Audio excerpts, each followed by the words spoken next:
Does a person living in hostel more preferred than a person living in home? Well, there is not much of a difference, but it certainly makes a difference in terms of rearing of the child. You know, when a person is living in hostel, he's away from his parents, so he's not into a protected atmosphere. He knows how to handle his protection. He has to handle his day-to-day work. He has to handle his day-to-day class, day-to-day fooding, day-to-day games, day-to-day activities by himself. So certainly he is in a better position of handling himself away from home. But there are many boys or many girls who live with their families, but they are equally outgoing, equally self-reliant, equally self-dependent. So there is no major difference between the two. But yes, if a person, due to protection of the parents, is a very shy person, is a person who cannot handle day-to-day things, then there is a problem. If he is staying with his family, yet he is able to handle his friends, or he is able to handle the day-to-day circumstances, then of course we would like to prefer him as well. Because armed forces are looking for officers who are going to help the soldiers not become a problem themselves. You getting the point? So a person who is going to be self-dependent, self-reliant, mature, and able to handle day-to-day interpersonal interactions is certainly a preferable person. Is it clear? Got it? Though there is no scaling for this, but we do identify that aspect also as a part of psychology. Got it? Thank you very much. How important is turnout in appearance in SSB? Okay. See, actually what happens that when a person sees anyone, the dressing methodology, the dressing style, the appearance does have a strong impact on psychological evaluation. I do not believe that a person who is going to be handsome is going to be considered very intelligent, or a person who is going to be ugly is going to be considered as a fool. No. But any turnout, any dressing which is relevantly disciplined, relevantly appropriate to the occasion is going to make a lot of difference. When we are supposed to go for an interview, we generally, like today I am here with a coat and talking to you. So when we are talking there, if we are talking in a formal atmosphere, a certain amount of formal dressing is required. When you are going for your group task exercises, they ask you to wear a white short and a white shirt and along with white shoes. That's required. So dresses do define the occasions. And if you deny the occasion by your dresses, you deny to be disciplined or deny to be uniformed. So that is how we look at it. So if you are dressing relevantly to the occasion, you are giving due regard to the occasion. And dresses do define. For example, when you wear a uniform and you become an officer, you're going to wear a dress. So that dress is going to define who they are. What is your credentials? Is it clear or not clear? So before you walk in or before you speak, the person would be knowing you're talking to a captain or a major or a colonel, because the uniform is speaking it out. So that is the way we believe that the dresses should be appropriate. It does not have to be glamorous. It does not have to be very fashionable. It has to be relevant to the occasion. You should be neat and clean. You should have certain neatness which is very much expected out of you. You should have a neat haircut. It does not mean that you have to have an army cut. That of course the army will provide you. So you can have a neat cut. You should have a neat dressing. You should have a neat style of talking, etiquettes and manners. These are all part and parcel of turnout. When we have etiquettes and manners, our acceptability automatically improves. Person realizes that he's giving me respect, so let me give it. So that's how it is. So turnout is just the common way. It comes under civility, the way to behave properly in a civil fashion. And that is acceptable to all. So anybody who is trying to be too blatant or wrongly dressed for the occasion, it will look odd. That is how it is. So there is no strict parameters for a turnout, but yes, you should logically observe a disciplined turnout. That is very important. Thank you very much. Okay, the next question, please. Sir, I have another question, that what exactly is leadership qualities and officer-like qualities? Okay, are you asking me about leadership quality, or are you asking me about officer-like quality, or are you asking me the comparison? Sir, the comparison. The comparison. Okay. So when we talk about leadership qualities, it's one of those creamy layers of the officer-like qualities. That includes communication, that includes decision making, that includes coming forward, the courageousness, the initiative. There are various qualities which define the leadership trait. But there are certain qualities which are also there, which is binding force of an officer. Where, for example, I would like to explain you this. For example, we go for a war. So while we are at war, we have to display certain amount of qualities, which is going to inspire the men. But after the war, there is another set of qualities which we connect with the men.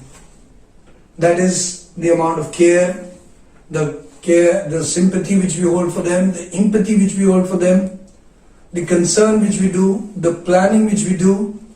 That all gets us together. So, where leadership qualities, OLQs is a superset. It is having the leadership qualities and also the management qualities also. But leadership qualities is the creamy thing which is but essential to become an officer. But the other qualities are also helpful to become an officer.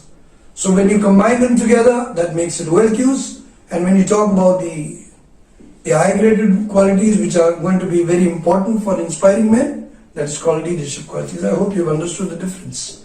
So it's a case of a superset. That is, OLQ is a superset and leadership quality is a subset. An important one, by the way, because leadership qualities will involve most of the qualities of officer-like qualities, except few which can be later trained. Is it clear? So that is how it is. Got it? Thank you very much. Sir, I have a question. How is a leader different from manager? Okay. Well, if one sees it, it's quite close. Both manager and the leader are nearly similar, but there is a very technical difference, and which has to be understood. The one thing, we are here correlating leader with an officer. So there is a very beautiful thought process which I want to explain you. That is, officer is considered to be always right. Is it possible for a man to be always right? No. But still, officer is considered to be always right. Now, many times when I ask these questions to many people, that he is always right. And it is true, he is always right. People do not agree with me because they feel that how can a man be always right? Or how can we, a lady who is an officer, always right? We believe that if you do know anything confirmed, then say, and you will be right. But if you do not know the thing, or you know how, you have half knowledge of the thing, don't speak. So if you have no knowledge, don't speak. If you have half knowledge, don't speak, verify. But when you have knowledge, confirmed, speak, you will always be right. So similarly, officer remains always right. And officer here is a synonym for us as a leader. In manager, there is a different thing.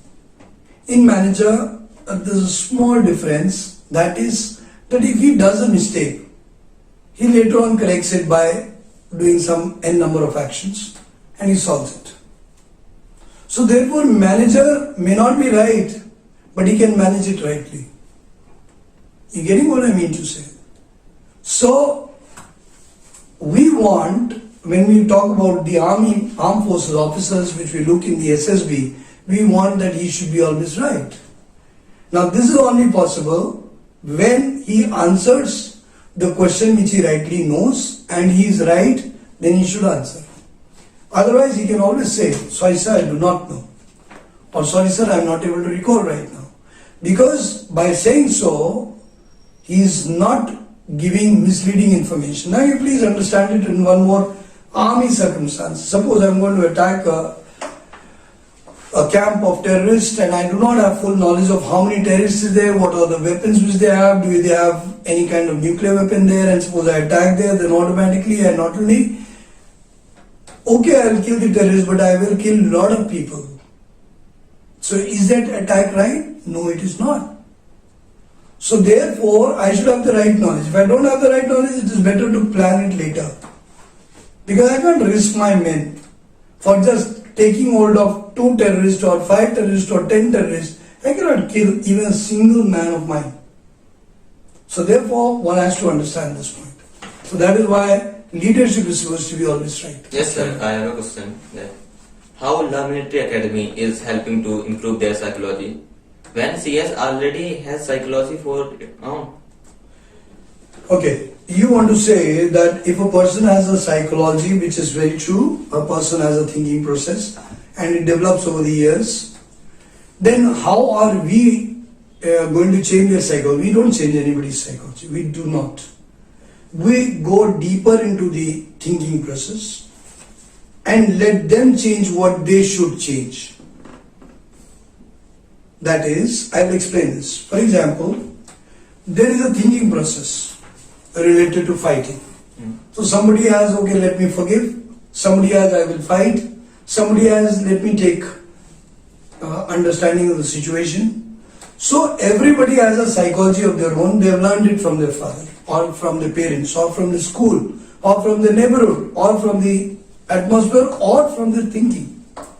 So once they have this thought process, we judge whether the thought process is appropriate, and then we give them an overview where that thought process fits well, where it does not, where it can prove disastrous. For example, suppose I want to forgive an animal, and if I do it in front of a lion who is coming to attack me, and I say, okay, God will forgive you, so that will be the last statement. The lion will eat us. So there are some places where some reactions are relevant and logical, whereas similar reactions in different situations will not be logical. So when we do that cognitive therapy, what do you mean by cognitive? As I have told you, cognitive means thinking and therapy means treatment. So when we go into the thinking sessions where we ask you why or whatever, so whenever we do that, the candidate rises to that situation because every candidate has potential. Let me tell you, Lamilter believes that every candidate has potential, and over the years we have seen a lot of candidates multiply their potential and get selected. So thinking potential and hard work potential is in every candidate. But the point is to help them grow their potential, to help them place their potential properly is what we can do for them. That's what we do. So cognitive therapy, by those thinking sessions and discussions, we are able to solve a lot of them. Thank you very much. Sir, a very simple question is, candidates को 5 और 6 days के लिए रोका क्यों जाता है? Why can we not up down daily? Okay. You want to ask this question that why the candidates are supposed to stay there for 5-6 days and why is this exercise? Why they don't come daily or they go just for one day? Yes, sir.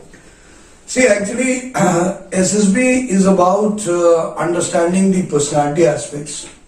So many individuals tend to have a very cosmetic nature in the front where they keep.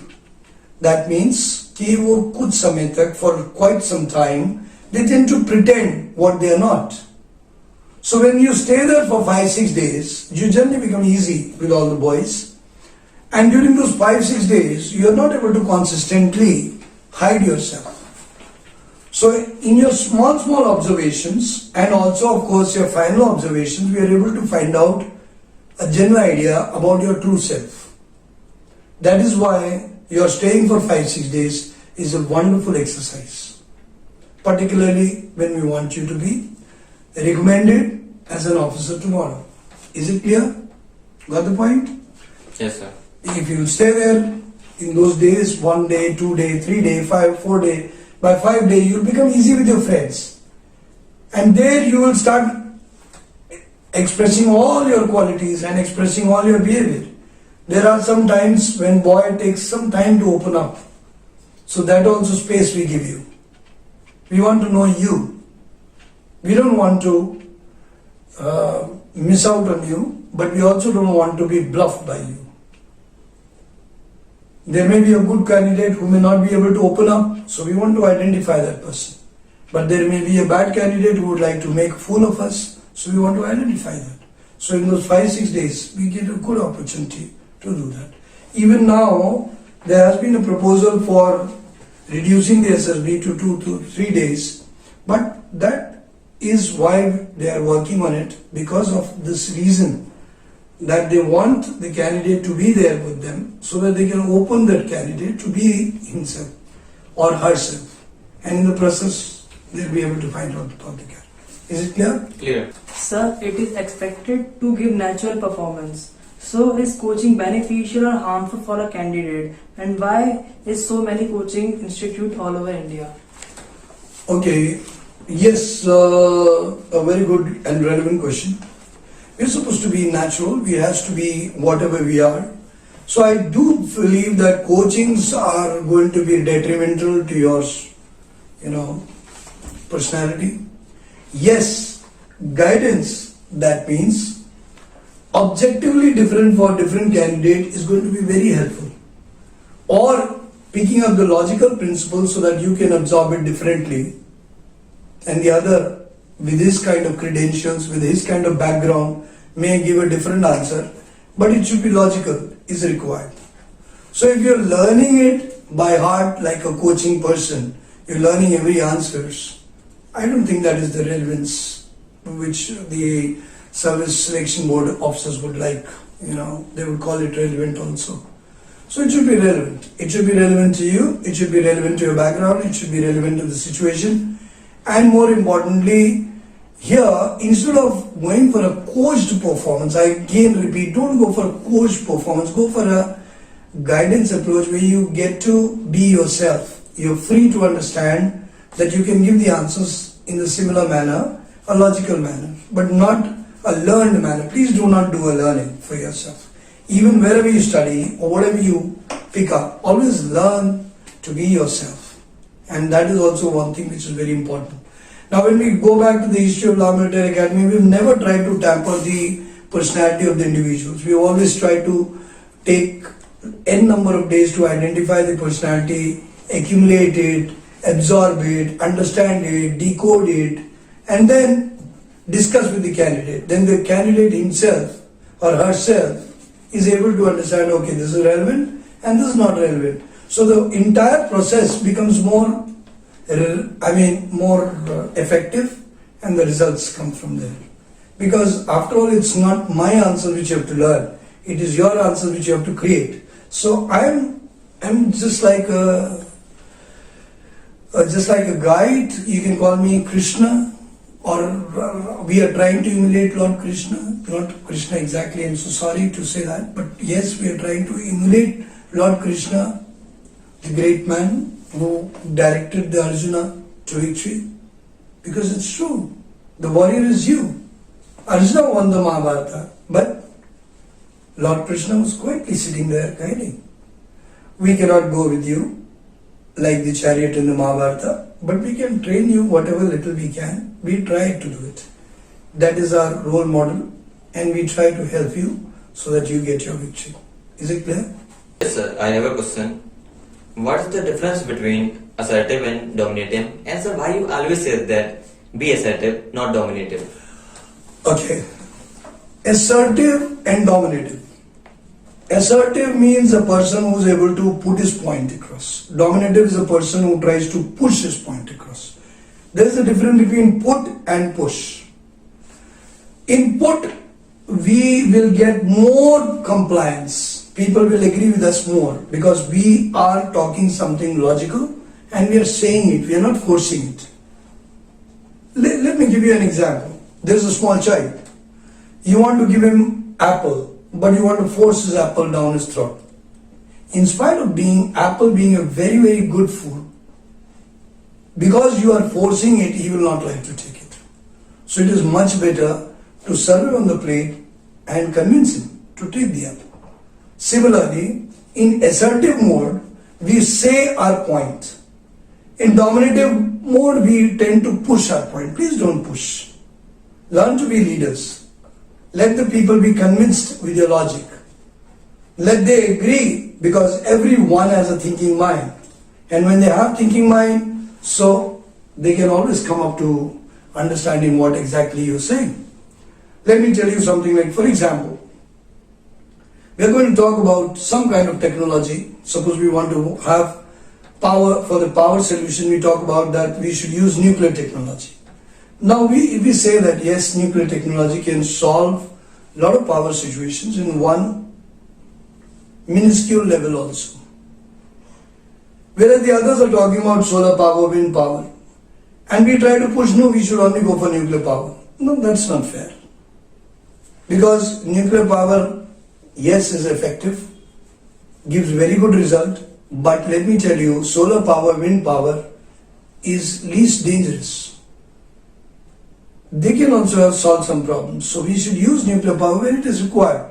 So when we are dominative, we get lost in our thoughts without understanding what is the other person saying.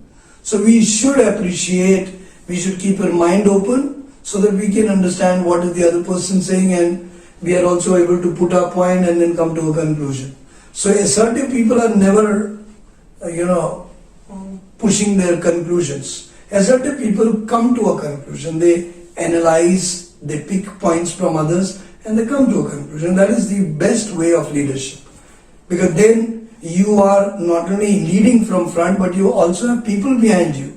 Suppose, I don't know if you guys must have seen Sholay, that was a very old movie, when you have a very particular scene when a warden, the jail warden says, somewhere here, somewhere there, and some of you come behind me. So if you don't have followers, then your leadership is all gone. So you should have follower, and the following follows from logical assertiveness, not domination. Is it clear? Clear. How to solve aggressive situation in the group discussion, and when no one is listening to you, how to perform? Okay. See, there are many times when you go for your screening test or you go for your group discussion, you find that the people there are very aggressive in talking, very loud, and not allowing you to speak. Now, this is something where you have to learn to rise to the occasion without creating chaos, without creating any kind of confusion there. That means you should be heard, number one. Number two, if the group is silent at the first go and you speak a relevant point, wonderful. If you cannot, do not have any hesitation. Do not feel bad about it. Rather than hold on, have patience. Let the group speak up their points. There may be a aggressiveness at that point where everybody is trying to rush with their points. So wait. After 2-3 minutes, they will settle down, or maybe the officer himself will make them settle down. Please sit down. Let everybody, okay, the group is divided, or let everybody speak, or let's divide the group and one by one you speak. The officer themselves will conduct it. So more important is, at that point of time, please do not add to the confusion. Have patience. If you are a confident person, your patience will help. But that means that the point, if you have done a good readout, and you have proved that your story is good, it is relevant, then that is enough for your getting screened in. And if you are talking about GD, if they have already said their point, then you can utilize, okay, let me also pick up, like you've said this, and try to combine together. Please do not take leadership as a forceful gundaism. No, it is not. Leadership is about involving all the points and coming to a conclusion. It is not about forcing your point. So the moment you do that, you will get good response. But it is quite abstract to say this. This is where the psychological practice workshops, anywhere, wherever you do it with us, you do it with anybody else, you learn the behavioral pattern and how to manage it. So that is necessary, because you should have an understanding of human nature.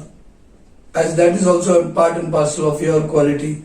If you are able to understand humans and handle them, then only you can prove yourself a good leader and an officer. So therefore, I would advise that these things you should learn in a workshop. Also, in different situations, try to understand that situation. Do not feel that if you miss the opportunity, it's a do or die situation. No. There are many times when a person is not able to speak anything in group discussion, but he's done a very good readout, he is often screened in. And later on, in the group discussion also, if he is speaking relevant, there's no point to be a barking dog. No point to be a barking dog, but to be a impressive tiger. Yes, sir. Is the SSB evaluating individual performance or competitive performance? Okay. I think you mean that is the performance evaluation done in SSB taken as a competition or it is just individual performance? Now I want to tell you, this is the biggest myth, this is the biggest wrong belief, misunderstanding which most of the candidates have. They think SSB is a competition. It is not. It is a performance of an individual. We are not supposed to put ourselves the first or second or third or fourth or fifth or sixth or seventh.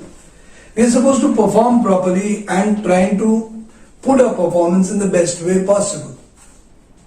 So you will find many times that there are candidates who have done extremely well in GTO and not been selected because they have gone for competition. We are not looking for competition. The group is a team. It is a family. It has to be treated with a we approach. W-E-V approach, not I approach. So when I comes in, the team spirit dies. When I comes in, the leader dies because his team dies. When I come in, the officer loses its position because the soldiers do not agree with it. But when we comes in, when a thought process of we comes in, the soldier appreciates that the officer is part of we and agrees with him. So therefore it's all about webbing each other, bonding each other, not about competition. This is something which is very, very important for all of you to understand, that it is not competition, not competition, not competition. It is only performance, performance and performance. You perform well and try to let everyone also perform. Enjoy the teamwork. It's like a football match where it doesn't matter who goes, but the team wins. So please do not have this approach. If your bent of mind is only to prove yourself, you will automatically create more enemies than a team spirit. And what is required is a team spirit.